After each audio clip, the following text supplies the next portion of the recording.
मुँह से बोलिए ना, मुँह से बोल के बनाइए। भाई हैप्पी बर्थडे दिक्कत है ना, हम जानते हैं, हमें मालूम है ना। आप चाय और पान है बना रहे हो, नहीं बना रहे तो घी मत लगाओ। चाय और वो करिए, बेचिए ना, केक ना हो बेचिए, चाहे आप गिफ्ट करिए, चाहे जो करिए, लेकिन केक ना हो कम कहाँ से फोटो नहीं रखिए।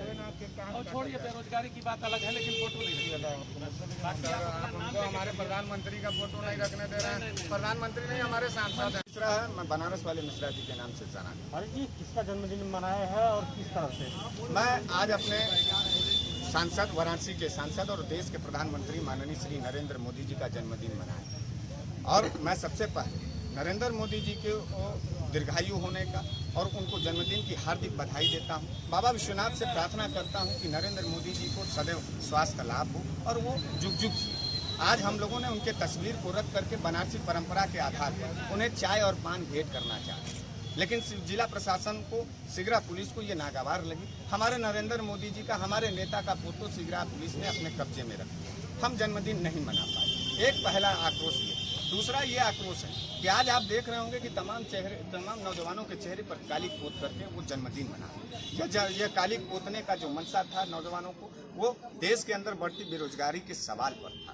देश में जो सरकारी नौकरियां हैं उनको संविदा पर रखने का था, उसके खिलाफ ये आक्रोश। देश में किसानों के ऊपर लाठीचार्ज जो हो रहा है, उसके खिलाफ ये मुंह पर कालिक पोता गया है। पड़ोसी मुल्कों के द्वारा भारत देश को करने की जो आदत पड़ गई है, उसके खिलाफ जो है महिला हिंसा, धार्मिक हिंसा, लगातार नरेंद्र मोदी जी जो है पूरी तरीके से विफल रहे हैं। आज नौजवान यानी बनारस का नौजवान जो है अपने मुंह पर कालिक पोत करके नरेंद्र मोदी जी को जो है जन्मदिन की हार्दिक शुभकामनाएं देता है। मुझे उम्मीद है कि हमारे इस दर्द को नरेंद्र मोदी जी इंसानियत के निगाह से देखेंगे और विपक्ष के लोगों से रूबरू होकर के देश की समस्या पर और नौजवानों की समस्या पर बात करेंगे। इसी के साथ जन्मदिन की एक बार फिर से पुनः हार्दिक बधाई और शुभकामनाएं नरेंद्र मोदी जी। प्रधानमंत्री आदरणीय नरेंद्र मोदी जी का जन्मदिन है। हमारे साथी एक नए तरीके से, अलग तरीके से प्रधानमंत्री जी का जन्मदिन मना रहे हैं।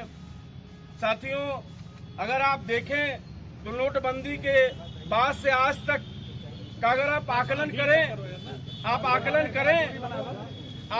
करें तो आप देखेंगे कि पूरे देश की अर्थव्यवस्था चौपट हो गई है।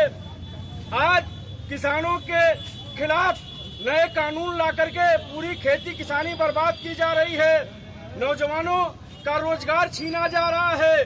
पूरे लॉकडाउन काल में आपने देखा कि कुल 13 करोड़ से ज्यादा लोगों की नौकरियां चली गई।